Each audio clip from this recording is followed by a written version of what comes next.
Иначе Рахмонов и его машина власти, как повозка, увязшая в грязи, не смогут двигаться, как сказал Абдулло Рахнамо.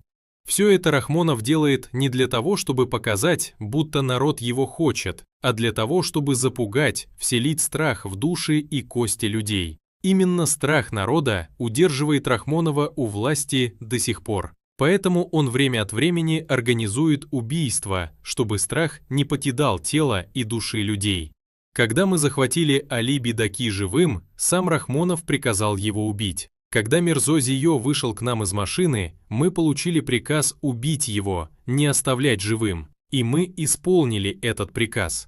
Когда молодые люди в Хароге хотели вести переговоры, приказ стрелять по ним отдал сам Рахмонов и открыто заявил, что распоряжение нейтрализовать их исходило лично от него. Почему? Чтобы страх и ужас не исчезли. Основы власти Рахмонова стоят на страхе.